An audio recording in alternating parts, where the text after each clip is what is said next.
My name is John Garvin, and I'm the creative director at Sony Bend. Syphon Filter Dark Mirror starts a new storyline, sort of like leave the virus behind, and Gabe is being sent on a mission to investigate a paramilitary group, calls itself Red Section. He thinks that they've attacked an oil refinery, doesn't know why, and while he's there he finds out that there's more to the story than he thought. Gabe Logan has always had a lot of gadgets. He's had different vision devices and of course a ton of weapons. And Dark Mirror, we've added a few more. So my favorite one is the Rapid Traversal Line, which is a traveling device that allows him to shoot up a line on any static line that's in a level. So telephone wires, that sort of thing. He shoots this thing up and then he goes up on one hand and he's able to automatically switch to his one-handed weapon. So it's for combat as well as for traveling. So we also have the MB-150, which is Gabe's new sniper rifle. It's the standard agency issue sniper rifle. It has 6mm rounds and it's got 3 types of darts. And the darts can be used for different types of gameplay. So fire the dart at an AI and then you can detonate it later. And then what that allows you to do is take out multiple AI at once. It allows you to take out AI silently, and it allows you to basically figure out your own gameplay as you're going through the levels.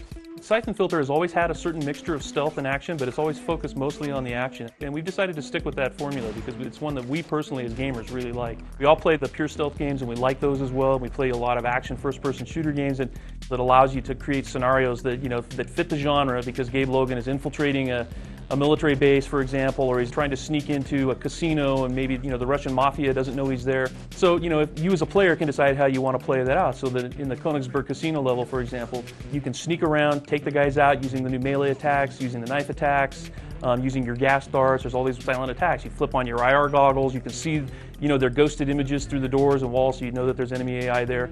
Or you can just step out into the spotlight, immediately be seen, and just pull out your M16 and just start gunning everybody down. It's really up to you. One of the things we didn't want to do was punish the player for making a choice. So if you choose to play an action level, you're going to get an action level. We're going to spit out more NPCs, more AI, and you're going to have more to deal with.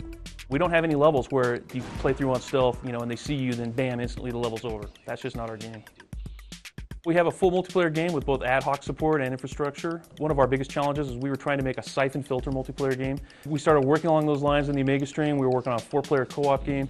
We decided to take what worked really well about that game and bring it into a PvP environment. So we'll have a full-blown PvP game for the first time, or at least in Syphon 2 when we had 1v1 deathmatch. Now we've got 4v4, what we're calling objective mode, which is what makes our game a Syphon Filter game. You've got 2 teams that are pitted against each other.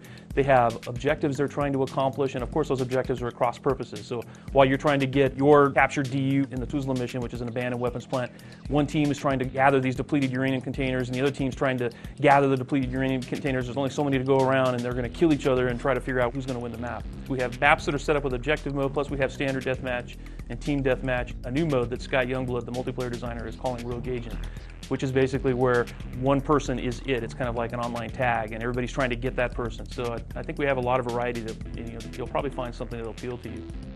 Syphon Filter Dark Mirror, and that's available in March.